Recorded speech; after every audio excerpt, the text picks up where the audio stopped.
আমরা মনে করি যারা মূর্তি পূজা করে তারাই শুধু মুশরিক। না, মূর্তির সামনে যারা মাথা নত করেছে, মূর্তির উপাসনা যারা করে, তারা যেমন মুশরিক, আল্লাহর আইন বাদ দিয়ে মানুষের আইনের গোলামি যারা করে তারাও মুশরিক। এই ব্যাপারে কথা বলে না আলেমরা, ইমামরা মসজিদের খুতবা মেম্বারে বসে এই ব্যাপারে কথা বলে না। এই মুশরিকের পরিচয় দিতে গেলে ইমামতি চলে যাবে, খতিবগিরি চলে যাবে। কিন্তু আমার কি খতিবগিরি চলে যাওয়ার কোনো ভয় আছে?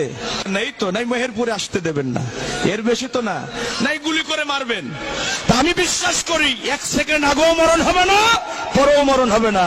ওমা কানা লিনাফসিন আন তামুতা ইল্লা বিইজনিল্লাহি কিতাবাম মুআজ্জালা। মানুষের মরণ হবে না আল্লাহর হুকুম ছাড়া। মৃত্যুর সময় ফয়সালা করে রেখেছেন কে? আমার মৃত্যুর ফয়সালা হয় আকাশ থেকে, জমিন থেকে নয়। মৃত্যুর ফয়সালা যদি হয়ে যায়, না হয়, মৃত্যুর ফয়সালা যদি না হয়, আল্লাহ যদি বরাদ্দ মৃত্যু না দেন, বন্দুকের নলটা বুকের সাথে ধরে বারবার ট্যাগারে টেপ দেবে, একটা বুলেট বক্ষ ভেদ করতে পারবে না। এই বিশ্বাস মুমিনের থাকতে হবে। এজন্য কোরআনের হক কথা বলতে হবে, জাতির মানুষকে বাঁচাতে হবে। আমার ইমাম খতিব ভাইদেরকে বলছি, ইমামতের পরোয়া করবেন না, কোন বাতিলের চক্রাঙ্গানিকে পরোয়া করবেন না। রিজিকের ফয়সালা করে কে? খাওয়াই কে? আল্লাহ উত্তম রিজিক দাতা। এজন্য ইমামতে চলে যাক, তারপরে জাতির মানুষের ইমান বাঁচাতে হবে। মূর্তির সামনে যারা মাথা নত করেছে তারা যেমন মুশরিক হয়ে গেছে, আল্লাহর আইন বাদ দিয়ে মানুষের তৈরি করা আইন প্রতিষ্ঠান আন্দোলনে যারা অংশগ্রহণ করেছে তারাও মুশরিক হয়ে গেছে। কারণ সেজদা পাওয়ার মালিককে কথা বলতে হবে। এই মাথাটা দিয়ে সেজদা দেবেন কারে? আল্লাহ ছাড়া কাউকে সেজদা দেয়া জায়েজ? যদি সেজদা দেন তাহলে আপনি শিরিক করলেন। এটা বড় শিরিক না ছোট শিরিক?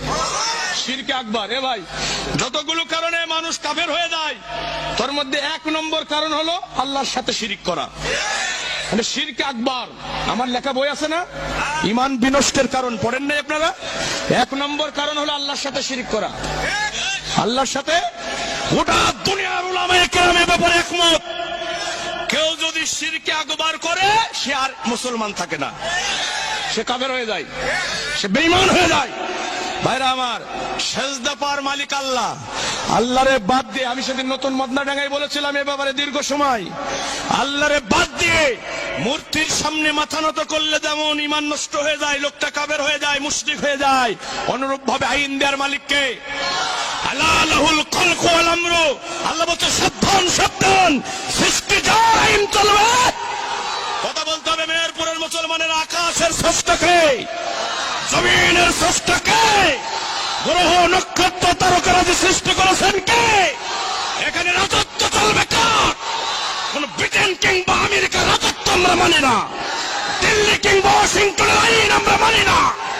আমি আল্লাহর গোলাম, প্রতিদিন ফজরে, জোহরে, আসরে, মাগরিবে, ইশাতে, তাহাজ্জুদে, তাহাজ্জুদে যে মাথাটা আল্লাহর কাছে নত করেছি, আমার এই মাথা দুনিয়ার কোন জালেম স্বৈরাচারের কাছে নত হতে পারে না।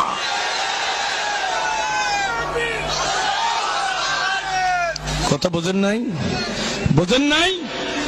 ইন্নাশ শায়াতিনা লা ইউহুনা ইলা আউলিয়াইহিম লিউজাদিলুকুম ওয়া ইন আতাতুমুহুম ইন্নাকুম লামুশরিকুন। সূরা নামের 121 নম্বর আয়াত। একটা কথাও বানিয়ে বলবো না। আল্লাহ আইন দিয়েছে, শয়তানও আইন দিয়েছে। আল্লাহর আইনের এগেইনস্ট আইন দিয়েছে কে? কথা বলেন না কেন? শয়তান আইন দিয়েছে। এখন আল্লাহর আইন বাদ দিয়ে শয়তানের আইন যারা মানবে, ইন্নাকুম লা মুশরিকুন। ইন্না মানে নিশ্চয়, লা মানে অবশ্যই, অবশ্যই অবশ্যই তারা মুশরিক। কে বলছেন? কে বলছেন? তুমি বলে আমি কি নামাজ পড়িনি, আমি কি ইমানদার না? আল্লাহ বলছে তুমি ইমানদার মুশরিক, তুমি ইমানদার মুশরিক। হ্যাঁ, কথা বোঝেন না? এ ভাই, আমি তো কোরআনের ওই আয়াতটা দেখে বিস্মিত হয়ে যাই। ওমা ইউমিনু আকসারুহুম বিল্লাহি ইল্লা ওয়া হুম মুশরিকুন। অধিকাংশ ইমানদার ইমান আনার পরে মুশরিক হয়ে যাবে। কার কথা? কার কথা? অধিকাংশ ইমানদার মুশরিক হবে। বাংলাদেশে এই আয়াতের বাস্তব প্রতিফলন হয়েছে। 51% মানুষ যদি কোরআনের আইনের পক্ষে থাকতো, 51% ইমানদার যদি শিরিক মুক্ত ইমান গঠন করতে পারত, বাংলাদেশের পার্লামেন্টে কোরআনের আইনটাও ঠেকাতে পারত না। দুঃখজনক হলো সত্য কথা।